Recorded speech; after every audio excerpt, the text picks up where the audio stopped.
Oke, salam jumpa. Pada video kali ini ya, kita akan membahas dan mempraktekkan pengujian validitas dan reliabilitas ya menggunakan Smart PLS versi yang terbaru ya. Nah, dalam konsep Smart PLS ya, itu pengujian validitas dan reliabilitas itu dikenal juga dengan istilah outer model ya, analisis outer model. Jadi teman-teman tidak usah bingung ketika menemukan ada konsep analisis outer model, itu berarti pengujian validitas dan reliabilitas ya. Nah, ini saya sudah punya gambar model seperti ini. Ada 3 variabel bebas atau variabel eksogen, lalu ada 1 variabel endogen atau variabel terikat, yaitu keputusan investasi. Sedangkan variabel bebasnya adalah financial knowledge, financial attitude, sama financial skill ya. Oke, tidak usah berlama-lama lagi, kita langsung untuk pengujian validitas dan reliabilitasnya. Kita ke calculate, lalu pilih PLS SEM algorithm, lalu kemudian start calculation. Nah, di sini untuk melihat hasilnya itu kita bisa melihat pada report ini ya, report. Ya, ini kan ada tulisan report, lalu kita bisa open report. Nah, kita open report. Nah, pertama-tama kita akan menguji validitasnya dulu.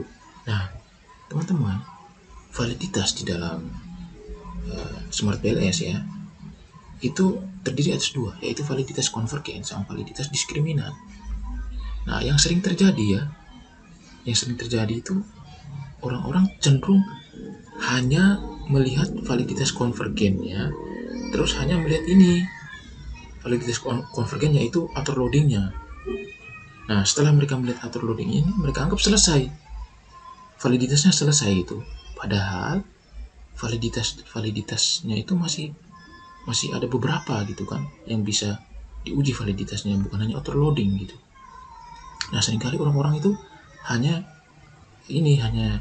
sampai pada ini factor loading atau outer loading ini ya. Nah, ini kan kita lihat ya. Jadi validitasnya itu ada 2 ya, validitas konvergen sama validitas diskriminan. Nah, validitas konvergen ya, validitas konvergen itu bisa kita lihat melalui outer loading dan juga nilai average variance extra ya. Itu nanti saya akan tunjukkan. Pertama kita lihat dulu outer loading. Nah, outer loading ini itu persyaratan dari Smart PLS ini itu mesti di atas 0,7 baru dikatakan valid. Nah, di sini kita lihat semuanya sudah valid ya. Sekarang semuanya sudah di atas 0,7 dan semuanya itu berwarna hijau gitu ya. Kalau dia tuh berwarna merah itu berarti di bawah 0,7 dan bisa dianggap tidak valid gitu. Nah, ini semuanya valid ya. Jadi untuk outer loadingnya, validitas konvergennya, outer loadingnya ini sudah valid ya. Tetapi tidak sampai di situ dulu, kita masih punya pengujian validitas yang lain. Nah, yang berikut kita melihat untuk validitas konvergen bisa kita lihat juga dari nilai AV ini, average variance extra ini. Nah, ini nilainya itu harus di atas 0,5. Kalau dia nilainya di atas 0,5 maka valid ya, valid untuk setiap step ini, setiap konstruk ini valid ya. Nah, kira-kira begitu ya. Oke, nah itu untuk validitas konvergen. Sekarang kita beralih ke validitas diskriminan. Nah, ini yang seringkali orang-orang itu lupa bahwa ada validitas diskriminan ya, yang harus diuji juga gitu. Jangan hanya cenderung berakhir pada outer loading gitu. Nah, di validitas diskriminan ini itu kita bisa melihat ada 3 hal. Pertama, cross loading, kedua formula kriterion, yang ketiga HTMT-nya atau heterotride monotride ratio. Nah, pertama saya ke cross loading dulu. Nah, ini cara membaca cross loadingnya itu begini ya. Cross loading ini mengkorelasikan antara indikator dengan konstruknya.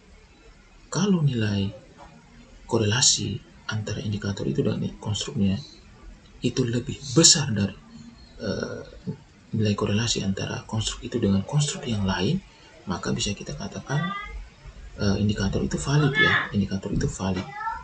Misalnya saya contohkan FA1 ya. FA1 ini kan ketika dia dikorelasikan dengan financial attitude sebagai konstruknya, itu kan nilainya 0,729. Sedangkan korelasi antara FA ini dengan financial skill itu 0,016, berarti kan lebih kecil dari 0,729. Dikorelasikan dengan financial knowledge itu 0,384, lebih kecil dari 0,729. Dikorelasikan dengan keputusan investasi nilainya 0,359, lebih kecil dari 0,729. Itu berarti indikator FA ini valid ya, karena dia memang betul-betul mengukur financial attitude. Nah, kalau terjadi misalnya FA ini ya ketika dikorelasikan dengan financial attitude, konstruknya itu nilainya itu ternyata lebih kecil daripada korelasi antara FA ini dengan konstruk yang lain, maka bisa kita katakan bahwa FA ini sebenarnya tidak mengukur financial attitude, tapi dia mengukur konstruk yang lain ya. Misalnya dia lebih besarnya di financial skill ya, korelasinya berarti FA1 ini cenderung mengukur financial skill, bukan mengukur financial attitude. Jadi cara bacanya seperti itu ya untuk ini, untuk cross loading ini. Oke, jadi seperti itu ya. Saya tidak ingin membaca satu persatu ya. Nanti akan panjang ya durasi waktunya. Jadi saya mencontohkan yang FA1 ini saja. Lalu yang berikut Fornell-Laker criterion. Nah, Fornell-Laker criterion ini kalau yang di cross loading tadi kan dia melihat korelasi indikator dengan konstruknya. Kalau Fornell-Laker criterion dia menguji mengkorelasikan ya konstruk itu dengan konstruk itu gitu ya. Misalnya financial attitude dengan financial attitude gitu. Kalau misalnya nilai korelasi antara financial attitude ini dengan financial attitude dia sendiri gitu, dengan dia sendiri itu misalnya lebih besar dari korelasi antara financial attitude ini dengan konstruk yang lain, maka kita bisa kita katakan bahwa konstruk finansial ini valid ya, financial attitude ini valid gitu. Nah, ini kan kita lihat misalnya financial attitude ini korelasinya dengan dia sendiri itu kan 0,772, sedangkan korelasi dia dengan financial skill itu 0,136, korelasi dia dengan financial knowledge itu 0,304, korelasi dia dengan keputusan investasi kan 0,478, sehingga bisa kita katakan bahwa financial attitude ini valid ya secara diskriminan gitu ya. Nah, jadi seperti itu cara membacanya ya. Nah, lalu yang terakhir kita melihat heterotrade monotrade ratio. Nah, di heterotrade monotrade ratio ini ya, itu kriterianya kalau semua nilai ini itu di bawah dari 0,9, maka bisa kita katakan bahwa konstruk-konstruk ini valid ya.